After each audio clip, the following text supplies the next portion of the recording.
it's time for Toker Talk Radio, the voice of the marijuana nation. What are you people? On dope? Where you can toke. I inhale frequently. Or you can talk. I experimented with marijuana and didn't inhale. Or you can toke and talk. 10 federal criminal penalties for possession of up to 1 ounce of marijuana. While we talk about toke on Toker Talk Radio. So, by the way, when it comes to pot, if you're 40 years old, you live in a log cabin in Oregon, you got 12 giant pot plants in your backyard, have a ball. Live from beautiful Portland, Oregon at Rolla J Studios. Hey, this is great. Just not cannabis. Plus your calls live at 971-533-7111. They're walking on their pants with their cap on backwards, listening to Enema Man and Snoopy Poop Dog. What's to keep somebody from getting all potted up on weed and then getting behind the wheel? Gateway theory doesn't work. It's a reality. Holland, is it real? Don't tease me. We're locking up people that take a couple of puffs of marijuana, and the next thing you know, they got 10 years. And now, here's your host, the guru of ganja graphics, the sultan of sativa statistics, and the worst nightmare of a reefer mad prohibitionist. A polite, perspicacious, productive pothead with a propensity for PowerPoint. Radical Russ Belville. All right. Welcome back, everybody. Time for Toker Talk Radio. Glad to have you here. We're going to continue on with our debunking of Proposition 64 haters. Mostly I've been going through Letitia Pepper's online diatribes. Also got some Dragonfly Day to lose to get to. And one from this farmers group. Man, it's long. Boy, I should be paid overtime for this stuff, I tell you. Been putting up a lot of sleepless nights, late nights here over the weekend, and you can kind of tell my voice is starting to disappear on me. Usually does when I don't get enough sleep. But yeah, I got plenty to talk about, and we've also got our phone lines open at 650-LEGAL-MJ, and we've got someone waiting on the line right now. Welcome to the show. What's your name and what's your question? Hey there, it's Jerry from Saginaw, Michigan here. How are you, Russ? Oh, fantastic. Glad you're calling, Jerry. How you doing? Hey, not doing too bad. I was kind of curious about I know that you guys are talking about Prop 64 right now, but I was kind of curious about something here in Michigan. They're doing that. They're having something to do with dispensaries now. I'm hearing a law that's been passed about dispensaries. Yeah. What's that about? Well, they passed a trio of laws up there in Michigan to fix, some of the gray areas, and one of them was to make sure that dispensaries were actually legal. In Michigan, they had been doing that kind of caregiver wink, wink, nudge, nudge dance where, hey, I'm not a storefront. I'm a caregiver for a line of people in a retail shop, right? So they've been doing that, right. And they've been doing that, and there'd been some court decisions that said no, that's shenanigans, and some there've been some shutdowns of some of these dispensaries. So they passed that. I know over. Oh, I'm sorry, I didn't mean to interrupt. I was going to say I know over in Saginaw, Michigan here, you can't have one dispensary. They won't let you. It's been shut down by the county. Yeah, so that's one of the things they fixed, and then they got another law that explicitly made edibles legal, because there was some court decisions that said, oh, no, the medical marijuana law said marijuana. It didn't say stuff that had marijuana in it. I was like, what? Okay. Brownies are legal, pot's legal, but if you put pot in a brownie, it's not legal, right? So, yeah, they fixed that. Right, yeah. And there was something else in there. There was a third thing. I just don't remember it off the top of my head. Okay. Well, I was going to ask one more thing, and I know it's going to sound kind of strange, but because I'm blind, I'm kind of curious. Now, whenever I hear talk about a marijuana leaf, I just picture a regular plant leaf. But whenever they talk about the bud, what does the bud look like? I'm curious. Okay. Well, the plant leaf is kind of got seven leaves on it that fan out, and they're kind of serrated edges on them. If you've ever felt it, you kind of get that idea. The bud, though, is kind of like this compact, roundish, misshapen nugget in a sense. It kind of feels, if you got really good bud, it'll be sticky and it'll give a little to the touch. If it's a little too dried out, it'll be kind of hard and crumbly to the touch. But I'm trying to think of something it feels like to give you the idea. But it's just a hard kind of a plant nugget, I guess. Oh, okay. I got you. So it kind of might feel like a rounded ball, maybe? Well, it wouldn't. It's not going to be very smooth. It's going to be, sticky and misshapen, kind of, because it's a natural thing, right? It's not going to grow it perfectly round or anything. But yeah, right, yeah. I'll look in the chat room. Maybe somebody can come up with a good way to describe that feeling of a bud. But it's definitely. I kind of feel bad because I'm kind of putting you on the spot here. Well, it's something I never considered, right? It's one of the things I've had to learn doing this podcast, because I do have a significant number of sight impaired and blind listeners, and it reminds me that I got to think this way. Got to think of access for other folks, and they don't know what a bud looks like. Right. So I never thought to describe one. Oh man, thank you for your call, Jerry. Myself. Yeah, thank you, Jerry, for calling in, and good luck with everything that's going on there in Michigan. We hope you guys get legalization pretty soon. Yeah, we're hoping the same. We just hope that it goes through either, I don't know, they're thinking about 2018 maybe, but we never can tell. Yeah, well, you might join Oklahoma. They're going to be voting on medical in 2018, so that's some good news. There we have it. Well, you take care of yourself, Russ. Good talking to you. All right, thanks a lot, Jerry in Michigan. Appreciate you calling in, and the phone lines are open at 650-LEGAL-MJ. That's 650-534-2565. If you got the topic for today is Prop 64. So if you got any questions about Prop 64, you've heard some of these BS scaremongering talking points from the Stoners Against Legalization, call in and let me know. Ask me. I'll tell you how you can debunk them. But when we come back after break, I've got a whole bunch more Letitia Pepper to get through. Oh my God. Radical Russ live in Potland. We're back after this.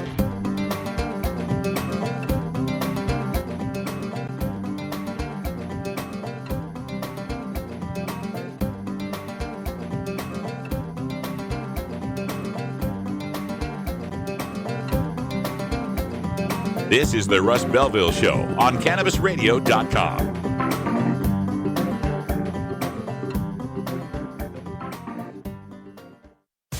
Every strain, every sale, every medical study. Keep it right here on the Cannabis Radio Network. Cash? Sorry. I don't carry around cash, and I don't want to use the ATM and pay surcharges. You don't need to carry cash. Haven't you heard about PayQuick? Okay, tell me about PayQuick. It's the safe and easy way to pay. It works just like your debit card to securely pay for your purchase, and it gives you rewards points every time you use it. Nice. PayQuick, the safe and easy way to pay. PayQwick.com. The smoke is rising, and the next crop of podcasts devoted to cannabis providers and enthusiasts are ready to be harvested. Welcome to the Cannabis Radio Network, founded by respected rainmakers who have been producing award-winning podcasts for over a decade.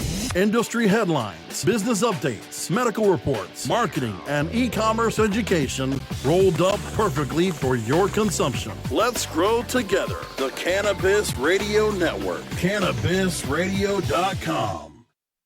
You're listening to Radical Russ on the Russ Belville Show. When you are starting up a medical cannabis business, you want a fired-up lawyer who understands the needs of cannabis consumers. The law office of Lauren Vasquez is your fired-up lawyer for the cannabis industry. Visit her website, fireduplawyer.com, or call 1-855-MMJ-LAWS for more information. That's 855-665-5297 for Lauren Vasquez, your fired-up lawyer, or email fireduplawyer@gmail.com.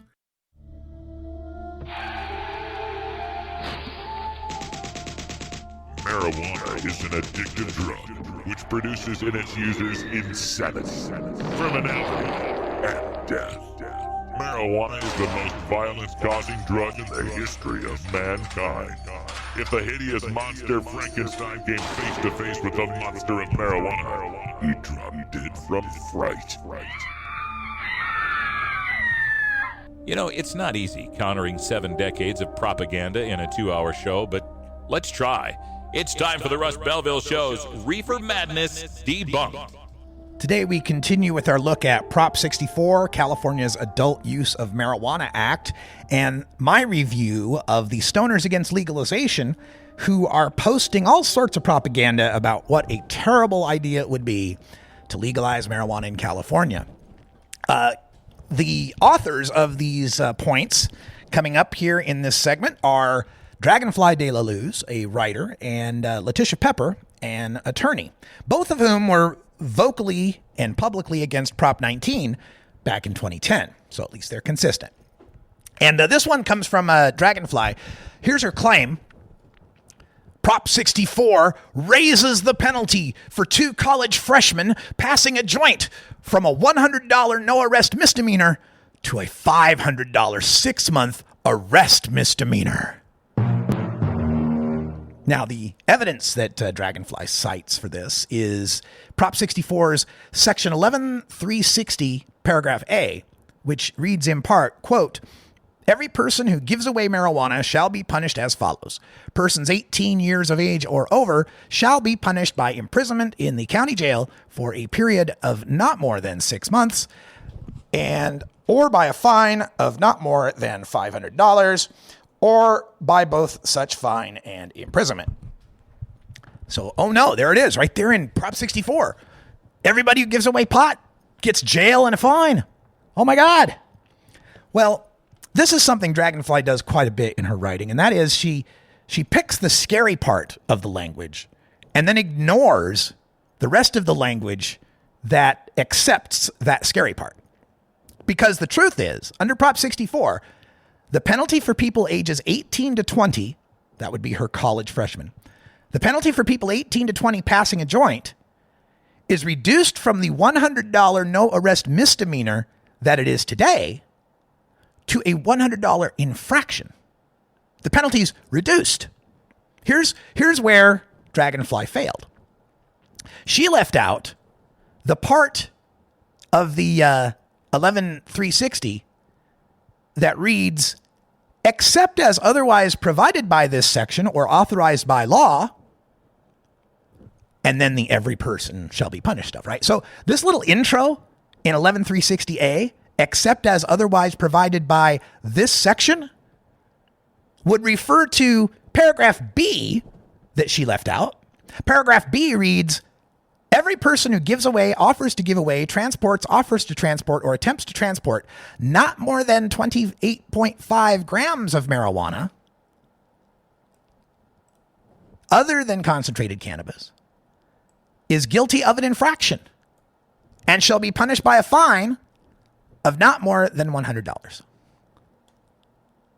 So every person who gives away not more than an ounce, right? So the part A says every person who gives away marijuana gets jail and a misdemeanor and a $500 fine. And then in B says, oh yeah, but except for the people that are under an ounce, because that's just a $100 ticket.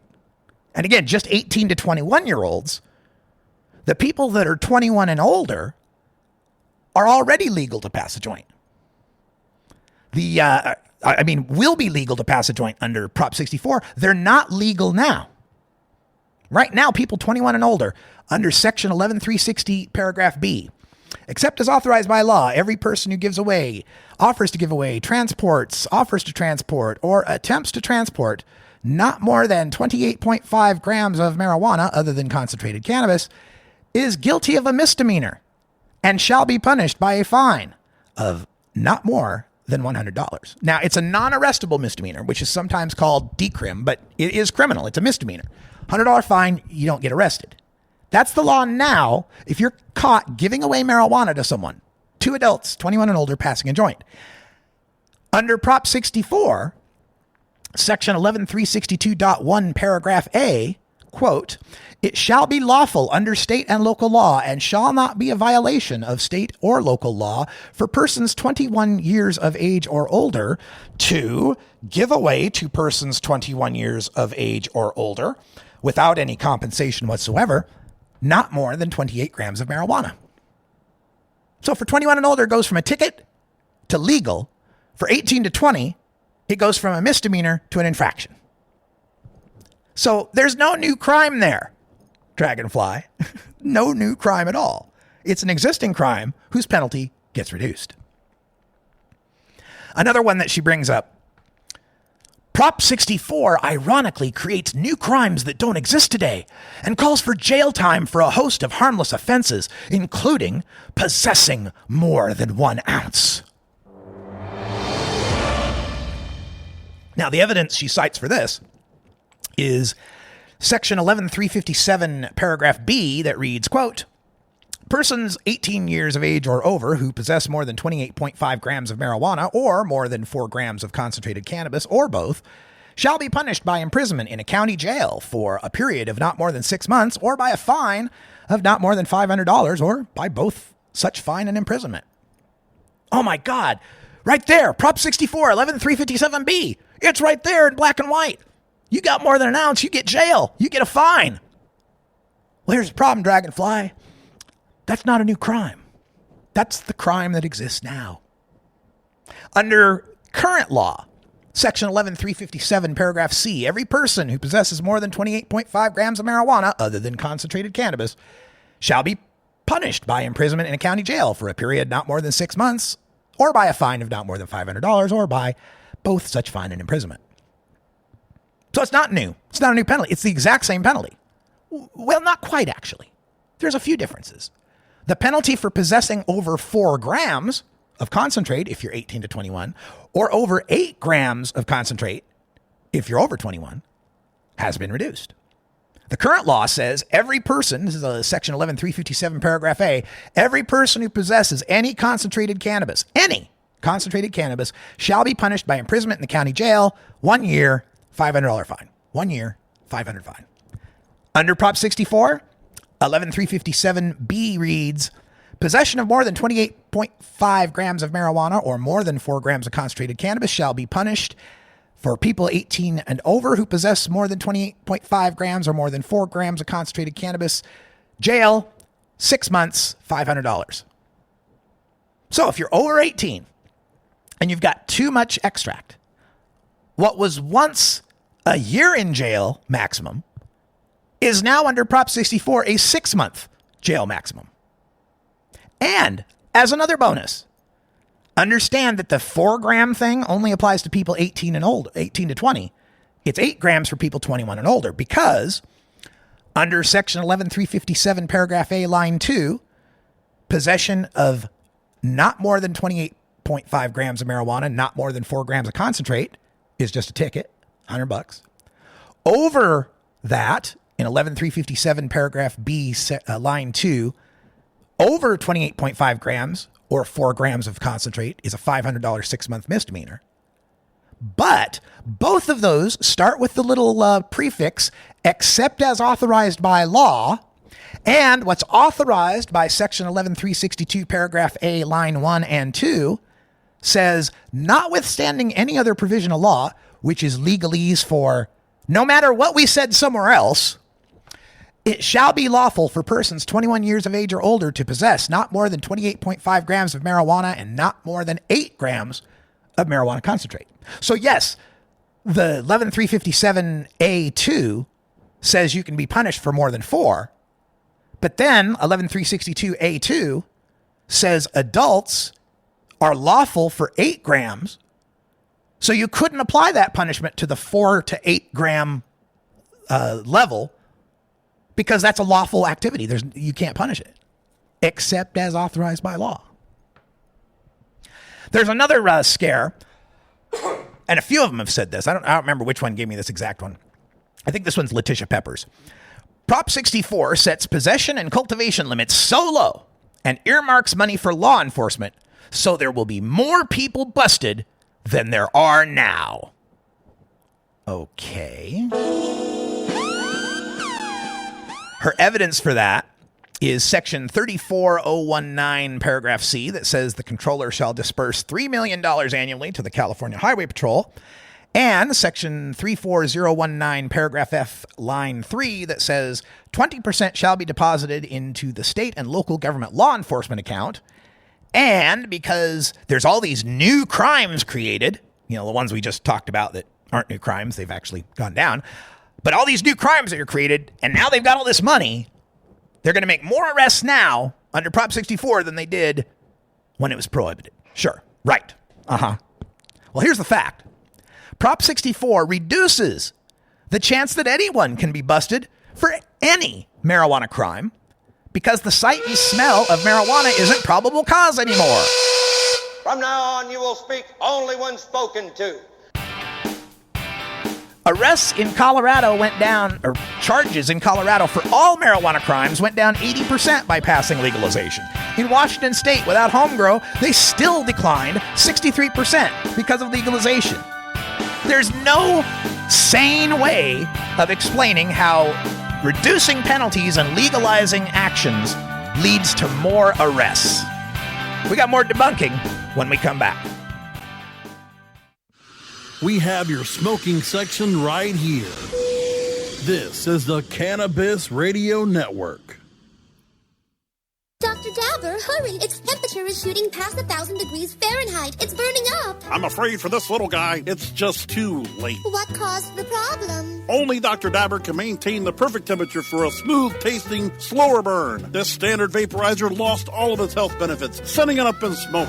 So you're telling me that most vapor pens burn so hot they produce smoke, not vapor? Correct. Keep away from those standard vaporizer pens and turn to Dr. Dabber. Doctor's orders. Less heat, more flavor. Raising money for our schools isn't the only reason to regulate and tax marijuana, but it's a good reason. Being a mother of a special needs child, I know that there's financial deficiencies in our school. Schools need every dollar they can get. Regulating and taxing marijuana would generate tens of millions of dollars for Arizona schools. I'm a mom, I'm a grandmother, and I'm a public school teacher. And I'm voting yes on Prop 205. It's time to regulate and tax marijuana like alcohol in Arizona. The Russ Belville Show, where the truth about marijuana gets more than a minute to speak. New beginner guitars and banjos are often constructed much better than ones built before your time. Why struggle? Get a new instrument or fix the old one. The trusted professionals at the Fingerboard Extension will evaluate your instrument for free. Repairs are priced for people who work for a living. Stop by the Fingerboard Extension downtown Corvallis at 120 Northwest 2nd Street today, or check out its inventory on the web at fingerboardextension.com.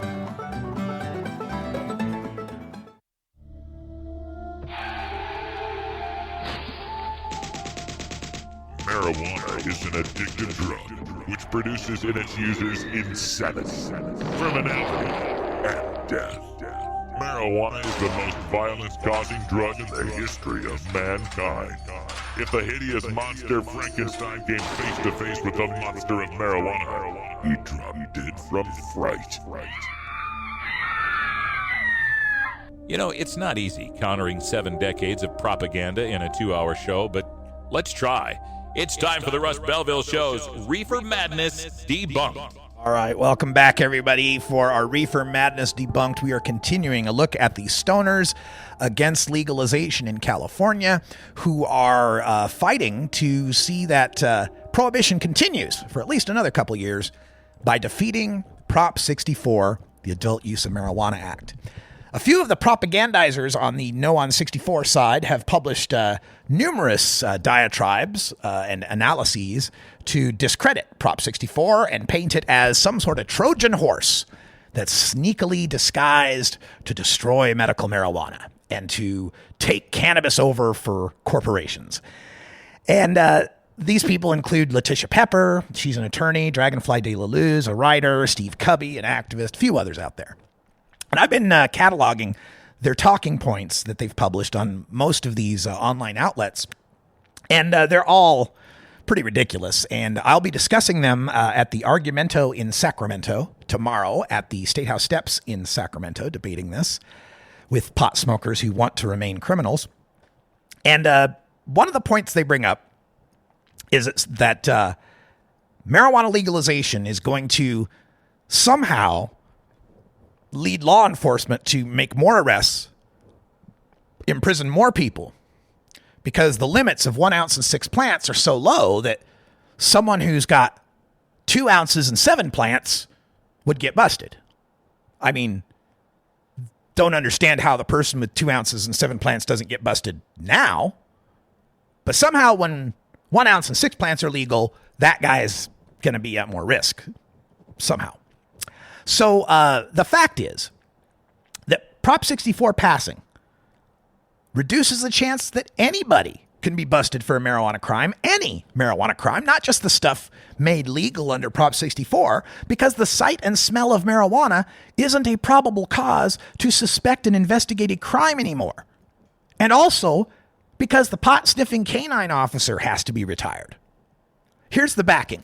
In Section 11362.1, paragraph C, it reads, Prop 64 reads, marijuana and marijuana products involved in any way with conduct deemed lawful by this section are not contraband, nor subject to seizure. And no conduct deemed lawful by this section shall constitute the basis for detention, search, or arrest. You can't be harassed if you're legally possessing less than an ounce. You can't be harassed if you're legally growing 6 plants in your home. And even if cops did catch you with 2 ounces and 7 plants, they could only seize 1 of the ounces and 1 of the plants. They cannot, the conduct deemed lawful cannot be subject to seizure. So they'd take away your excess, but you'd still have what you're legally allowed to have. And this isn't just conjecture. This isn't a prediction. This isn't a guess on my part. We've got 4 states that have legalized already. Colorado reported an 80% drop in all marijuana charges. Not just less than an ounce, not just less than 6 plants, all cultivation, manufacturing, distribution, trafficking, conspiracy, possession, all of them. Every marijuana crime there is, 80% drop. 4 out of 5 of the marijuana crimes that would have been charged disappeared in Colorado after legalization. A similar result was found in Washington state, where 63% of all charges, all crimes, went away. Now, presumably that's lower in Washington because they don't have home grow. So they got more crimes. But still, 2 out of 3 almost in Washington that would have been charged didn't get charged. Legalization makes it easier for you to get away with breaking the law, not harder. Another back for this is Section 11362.1, paragraph A. It shall be lawful under state and local law, and shall not be a violation of state or local law, for persons 21 years of age or older to possess, plant, cultivate, harvest, dry, or process not more than 6 living marijuana plants, and possess the marijuana produced by the plants. This is the one I use because some of these stoners against legalization will say, yeah, they'll let you grow 6 plants, but you can only have an ounce. Once you harvest, you'll be a felon. No. Once you harvest, you can possess the marijuana produced by the plants. That could literally be an infinite amount, couldn't it? Depends on how good a grower you are. The 1 ounce limit is just in public, just like every other legal state where all the marijuana arrests declined. At the home grow, possession of all the marijuana you harvested is legal, just like Colorado, where 80% of the charges went down. And that's better than what we get in the rest of the states. Here in Oregon, we only get 4 plants in a household. Washington state, they get 0 plants in a household. And then also in 11362.2, paragraph A, line 3, not more than 6 living plants may be planted, cultivated, harvested, dried, or processed within a single private residence or upon the grounds of that private residence at one time. So yeah, you're limited to 6 plants per household. But that's better than what we got in Colorado. Now, Colorado's, to be fair, is 12 per household, but their adult limit is 6 plants, 3 of which can be mature. So you got 2 adults in a house growing 3 mature plants each. That's still 6 plants, just like you're going to get in California. And all of these states have seen declines in their home marijuana cultivation charges. All right, another scare that we get from the stoners against legalization. This is a Letitia Pepper scare, I think. Prop 64 allows the legislature, with a simple majority vote, to revoke the privilege to grow that this initiative creates for all adults, and even lets the legislature limit individuals' rights to possess and even use marijuana.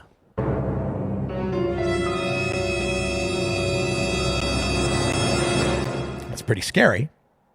Legislature just can have a majority vote to reduce to make it so I can't possess, to make it so I can't grow. That's terrible. Her evidence is in Section 10 that reads, "This act shall be broadly construed to accomplish its purposes and intent as stated in Section 3. The legislature may by majority vote amend the provisions of this act contained in Section 5 and 6 to implement the substantive provisions of those sections, provided that such amendments are consistent with and further the purposes and intent of this act as stated in Section 3. She goes on to back that up with another claim that revoking everyone's new privilege to grow marijuana would further the act's stated intent to tax and control all marijuana revenue. Her evidence being Section 3, the purposes and intent section, that says, the purpose of the Adult Use of Marijuana Act is to establish a comprehensive system to legalize, control, and regulate the cultivation, processing, manufacture, distribution, testing, and sale of non-medical marijuana, including marijuana products, for use by adults 21 years and older, and to tax the commercial growth and retail sale of marijuana. So combined, her two claims work together here. First claim is the amendment section 10 says that they can have a majority vote to limit possession and use rights, to revoke grow rights, and doing so would further the intent because Section 3 says it's about taxing and controlling marijuana revenue. And if we've got home grows out there, why that would undermine taxing marijuana, and therefore we're going to pass Prop 64 and the legislature is going to go into session and recriminalize marijuana possession and cultivation. That's Letitia's theory. Well, aside from the fact it would be really stupid politically for a legislative body to try to undo an initiative that just passed by majority vote, besides that, they can't. There's nothing in there about personal possession and grow rights that can be amended by a majority vote. Those are all in Section 4. She glosses right over this part that says the act shall be broadly construed to implement provisions that are consistent with the act contained in Sections 5 and 6. Section 4 is the part that gives us the right to grow 6 plants at home, possess 1 ounce. The majority vote can amend Sections 5 and 6, medical marijuana regulations and commercial marijuana regulations. It can't majority vote amend Section 4, which is our personal grow and use rights. And furthermore, there is more in the intents and purposes that they would be violating if they tried to do it. Section 3L says part of the purpose is to permit adults 21 years and older to use, possess, purchase, and grow non-medical marijuana within defined limits for use by adults 21 years in age and older. Now, banning possession and home grow would directly defy that, wouldn't it? If we're trying to permit people to possess and grow, banning possession and growing would be the opposite of permitting it, wouldn't it?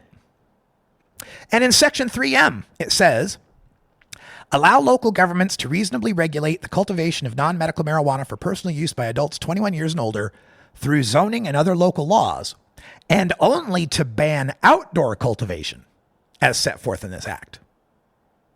Only to ban outdoor. Explicitly saying the only thing they can ban is outdoor cultivation means they're guaranteeing the right of patients to cultivate their 6 indoor plants, that can't be affected by local government zoning and other laws. And they make it explicit in Section 11362.2, paragraph B, line 2, where they say, no city, county, or city and county may completely prohibit cultivation inside a private residence. That's something, by the way, that medical marijuana doesn't currently protect. There's patients in various parts of California living in cities that have indoor cultivation bans. Those would be impossible under Prop 64. So the Stoners Against Legalization here are counting on you to not pay attention to A, what the law is now, because a lot of what they'll say, there's this new crime, there's this new penalty, look what this terrible thing Prop 64 does. But if you go and look at the current law, that's the current law. That's what the current law is doing, and this is just reiterating that. Or in some cases, the current law is worse, and this act is actually reducing the penalties for that particular act. So A, you don't know the current law, we can fool you that way. B, telling half-truths about what the act says by not including other relevant portions of it, like except as otherwise provided, and then the otherwise provided contradicts what you just said. So we've got the exaggeration of what's going to happen, the misdirection, the half-truths that come through here. And then the other thing that you'll get from them are these worst-case gloom and doom scenarios where the legislators and the industry people are all these cartoon mustache-twirling villains cackling with evil maniacal laughter as they pull one over on the people of California, fooling them all into abolishing medical marijuana and being captive to the corporate cannabis overlords. That legislators would overturn a popular initiative that just passed. That medical that's been here for 20 years would slip away and nobody would try to save it. We got more debunking coming up. This is the Russ Belville Show on CannabisRadio.com.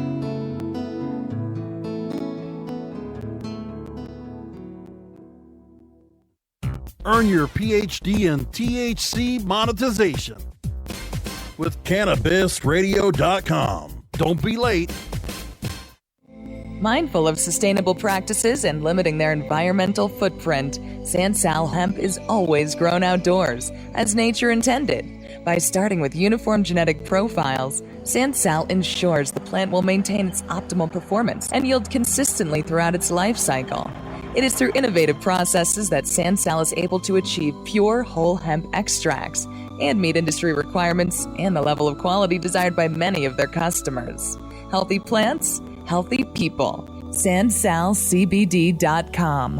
Improve your lifestyle naturally. Tommy Chong is ready to cut through the smoke and change the tone of Tilk Radio. Hope everybody's got their vape pen handy, or their pipe, or their bong, or whatever you use to do your medicine. But you don't. It's not a requirement. You don't have to be high for this show. Yeah, you do. Okay. I don't know who you're talking to. You have to be high to do anything. At least I do. I don't know about you. In fact, I've been high so long that being straight is another high. The Tommy Chong Podcast, only on CannabisRadio.com. Welcome to my world. You're not high. You're listening to the Russ Belville Show on CannabisRadio.com. I was against the war in Iraq, just so you put it out. The record shows otherwise. The record does not show that. Okay. Maybe you're high, too. At Herbie's Cannabis Seeds, we pride ourselves on bringing you the best quality seeds from the world's most respected cannabis seed producers, all at the lowest online prices. You can find Herbie's Seeds at herbiesheadshop.com. All cannabis seeds are sold as souvenirs and as a means of preserving cannabis genetics. Herbie's Seeds in no way intends to condone, promote, or incite the use of illegal or controlled substances. We strongly urge all prospective customers to check their national laws prior to placing an order. Herbie's Seeds at herbiesheadshop.com. Proud sponsors of the Russ Belville Show and 420 Radio.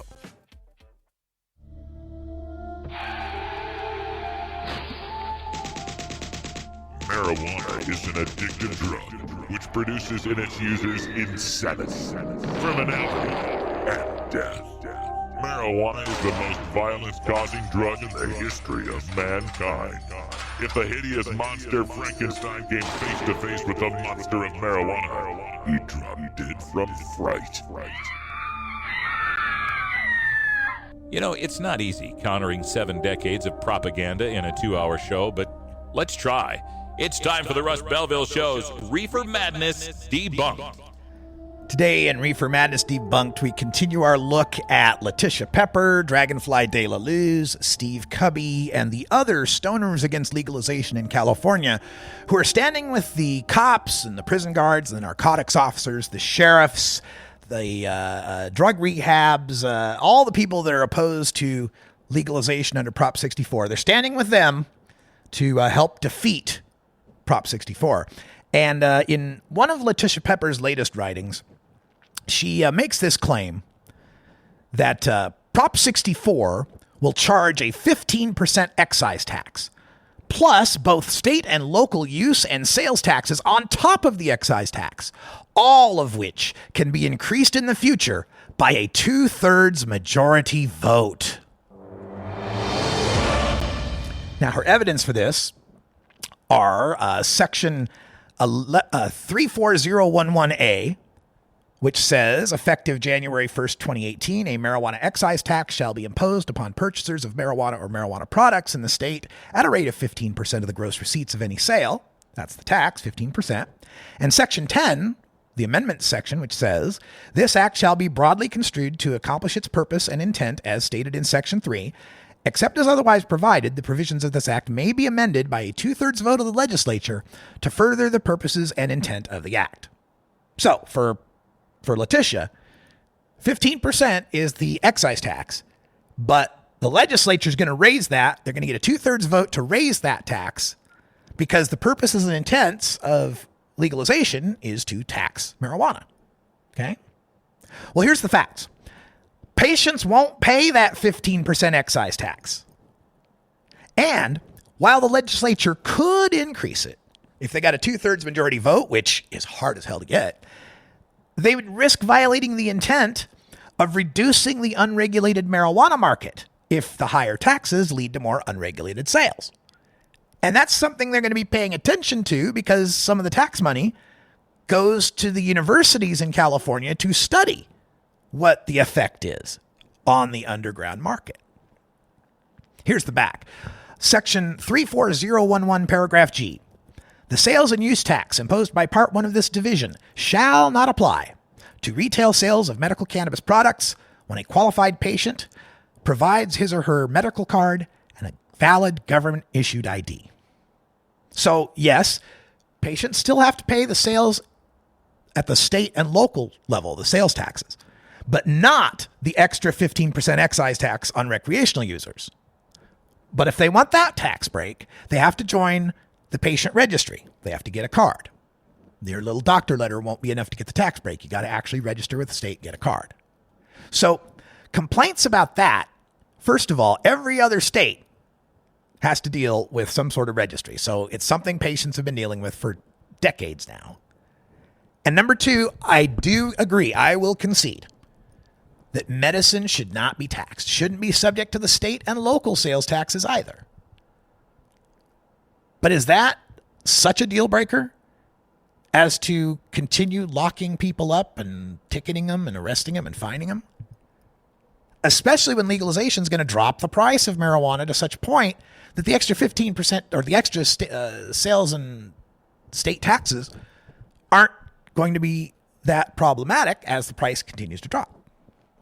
Now, the other thing about this is they say they could raise this taxes with a 2/3 majority. In Section 10, it tells us the legislature may, by a majority vote, amend Sections 5 and 6. Well, that's the medical marijuana and commercial marijuana regulations. The taxes are in Section 7, so you can't use a majority vote to raise the taxes. Section 10 also says the legislature may, by majority vote, amend to further reduce the penalties. So a majority could vote to decrease the sentences, to decrease the fines that we find in Section 8. The legislature could even increase the legal limits. Because, like, if 6 plants are legal and they went and increased it to 12, technically they've just decreased the penalty for 7 to 12 plants. So, and majority vote, they can reduce penalties. And that stuff's in Section 4. But the taxes, the 15% excise tax, that's in Section 7. So every place that says majority vote is something that couldn't possibly be the 15% excise tax. So that leaves us with Section 10 at the end that says, except as otherwise provided, the provisions of this act may be amended by a 2/3 vote of the legislature to further the purposes and intent of this act. So anything that's not Section 5, Section 6, or reducing penalties has to get a 2/3 vote, including that 15% excise tax we find in Section 7. So yeah, they could raise the tax with a 2/3 vote. Now, there's a couple exceptions. In section 34012, paragraph B, the Board of Equalization may adjust the tax rate for the marijuana leaves every year to reflect the fluctuations in the relative price of marijuana flowers to marijuana leaves. There's that cultivation tax, $9.25 an ounce for flower, $2.75 an ounce for leaf. So that section says we can change the leaf tax based on how much it relates to the flower cost, right? So there's a relationship involved there. They just couldn't raise the leaf tax to $20. They'd have to do it in relation to the flower tax. Now, the section 34012, paragraph K says beginning January 1st, 2020, the taxes that are set, the $9.25 flower tax, the $2.75 leaf tax, shall be adjusted by the board annually thereafter for inflation. So after 2020, so up to 2020, they can tinker with the ratio of leaf tax to flower tax. After 2020, the ratio's set, and then they can only increase the tax to match inflation. So that would seem to indicate to me that they can't change those taxes before then, right? They couldn't change the $9.25 flower. They could only adjust the leaf tax to match its ratio. The $9.25 flower tax is staying put. And they can't raise them above the inflation rates unless they get a 2/3 majority after 2020.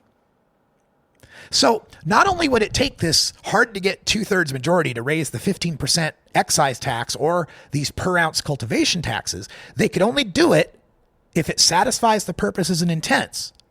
And that includes section 3S, which reads, tax the growth and sale of marijuana in a way that drives out the illicit market for marijuana and discourages the use by minors and abuse by adults. Drives out the illicit market. So that means any tax increase proposed by the legislature that gets the 2/3 majority would be subject to lawsuits because the price increases are defeating the intent of beating the black market. So that sounds problematic. So I guess it's technically possible. Technically possible a 2/3 vote could raise the 15% excise tax, but they'd probably get sued over it if they raised it too high. Another claim they make, this is another Dragonflower Letitia claim, on the pot taxes, no revenue will benefit the average citizen. A special and unusual provision provides that none of these taxes will go to benefit the general fund or to public schools or to community colleges or to the infrastructure.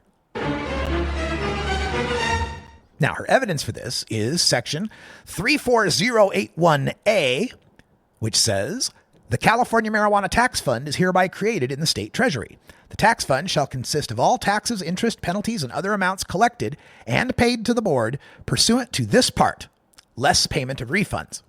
The taxes imposed by this part and the revenue derived therefrom, including investment interest, shall not be considered to be a part of the general fund. Well, there you go. No money in the general fund. I guess the tax money is not helping the average citizen. Well, here's the facts. The marijuana tax money not being a part of the general fund isn't a flaw. That's actually a feature. That's a protection from the legislators in Sacramento pilfering those funds for other purposes. Like we've seen here in Oregon, where the medical marijuana fund that always ran a surplus became the piggy bank for state legislators trying to balance a budget somewhere else rather than raise taxes. And as far as where the revenue goes, benefiting the average citizen or public schools, the very next section, section 34019, details quite explicitly how the marijuana tax money is allocated. For reasonable costs incurred by the board for collecting taxes, reasonable costs for the departments that implement, administer, and enforce regulations, and that's only through 2022. Reasonable costs for departments of fish and wildlife, water resources, and pesticide regulation. Reasonable costs for the controller during audits. Reasonable costs for the state auditor. And reasonable costs for the legislative analyst's office. And these are all the costs that are mandated by the creation of this law. This is one of them situations where you're just trying to fund the operations that you said the state has to do. And there's also reimbursement for the cost of applying and enforcing state labor laws. So that's the costs are covered first. But all these are reasonable costs. They're not just these guys making stuff out of thin air, inflating and padding an estimate here. After that, of the money that's left over after we pay the costs, $10 million goes to the universities for Prop 64 research. That happens for 10 years. $10 million every year for 10 years to research and evaluate the Prop 64. California universities. Why wouldn't those be public schools, Letitia? Also, another $3 million to the California Highway Patrol to research impaired driving. This will happen $3 million a year for 5 years. I think your average citizen might enjoy not being hit by an impaired driver. Might like the idea that CHP can identify someone who's too stoned to drive. Then there's going to be an increasing $10 to $50 million a year for 5 years for community reinvestment grants. This is where they give money to nonprofit organizations for job placement, mental health treatment, drug treatment, legal services, and so forth. I think that might benefit some average citizens. Another $2 million is going to go to the University of California, San Diego at their Medical Cannabis Research Center, $2 million a year, to understand the effects of marijuana. UCSD. I think that's a public school, isn't it, Letitia? And then, after all that's paid off, whatever's left, 60% goes to youth drug prevention. I bet some of those youth grow up to be average citizens. Another 20% goes to environmental cleanup, which I think average citizens appreciate clean and healthy environments. And the final 20% goes to protect public health and safety at $1 million to $50 million starting in 2022, which probably benefits a whole lot of average citizens. Oh, this is going to be so fun tomorrow in Sacramento. I don't know if these people know, but I look shit up. We'll be right back to close up the show right after this.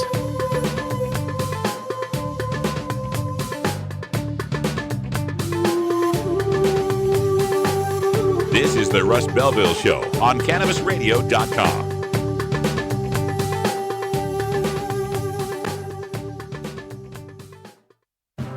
Forwarding the cause of legalization and research of the growing cannabis industry, one podcast at a time. The Cannabis Radio Network.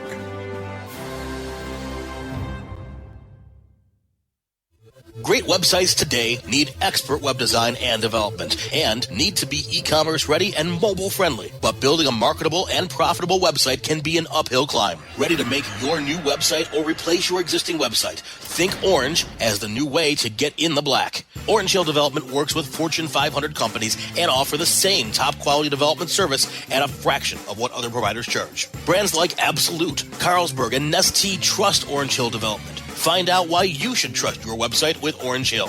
Contact Orange Hill for a consultation today at orangehilldevelopment.com.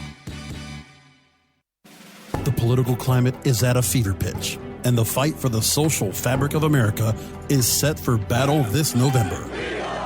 Tuesday, November 8th, the cannabis liberation movement takes a huge step forward, and Cannabis Radio is here to chronicle this legendary moment. CannabisRadio.com and the Cannabis Radio News team will feature wall-to-wall live coverage of all the coast-to-coast voting of state amendments, ballots, propositions, and initiatives that will further progress the cannabis crusade. Join us November 8th for Vote 2016, The Path to Cannabis Freedom, only on CannabisRadio.com. The Russ Belville Show. We're as much like Cheech and Chong as ordinary Americans are like the Three Stooges. Hey, Mo! Hey everybody, it's Radical Russ here from 420 Radio, inviting you to be like me and get your ink done at Lucky Horseshoe Tattoo, Fort Worth's most female-friendly, clean, sterile, awesome tattoo shop. Thomas and his crew are true artists who can design you a custom piece or use a design you bring in. Lucky Horseshoe Tattoo also offers all styles of tattooing as well as piercings and all-around fun. In the DFW area, stop by Lucky Horseshoe Tattoo and tell them Radical Russ sent you. Trust me, it'll feel awesome.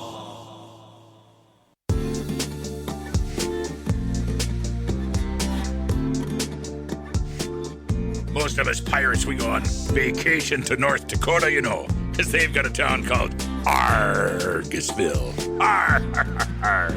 What are you smoking there, boy? This is Dan Michaels from danmichaelsaudio.com, and you're listening to Radical Russ on CannabisRadio.com. Welcome back, everybody. Just closing up shop here and getting ready to pack. I've got to get on a plane here in a couple hours, flying to Sacramento for tomorrow's 11 a.m. argumento in Sacramento. The great Prop 64 debate, me and a couple others versus stoners against legalization. Folks are asking, do you know the moderators? I don't know the moderators. I don't even know what the format of the event is. Do we do speeches first? Do we talk over each other? Is it a panel? Are there questions? I don't know. I don't care, because I got fact, science, reason, and logic on my side, and it doesn't matter what the format is. I'm going to whip their ass. So it doesn't matter to me. But also amplified sound, I don't know if they'll have amplified. I assume they're going to have amplified sound there. And I'm going to get my phone or my system plugged in to the board to record and try to live stream the debate. So I'm going to try to live stream it at 11 a.m. To 2, and then take that file and upload it to the folks at Cannabis Radio so they can replay it from 3 to 6 for you if you missed it. And plan B, backup plan, if we can't stream live, I'll still record it, and then we'll have it played for you at 3. So that's it. One quick debunk to add. I didn't quite fit into the other segments.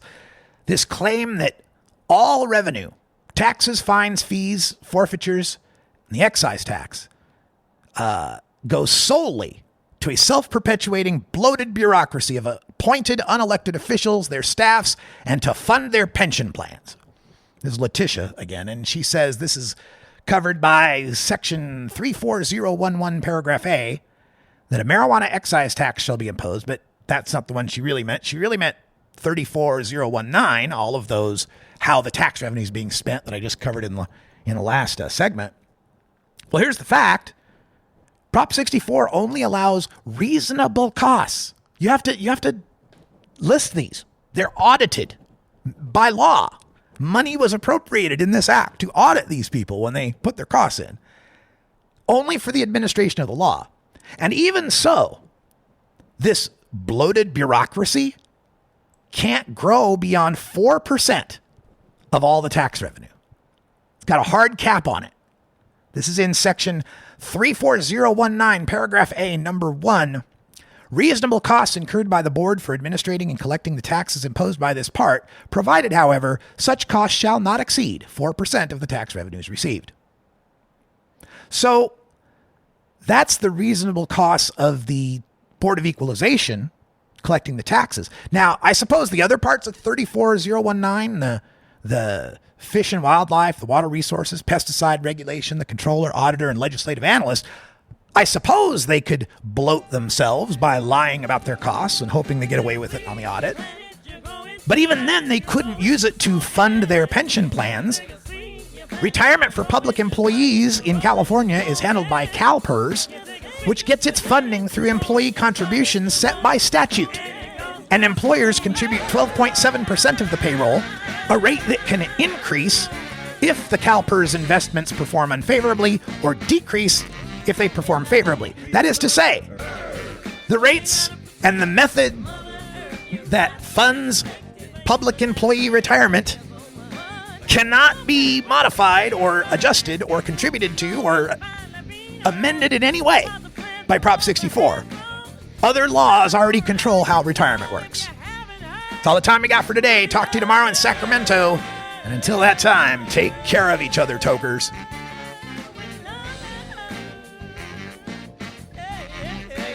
This is the Russ Belville Show.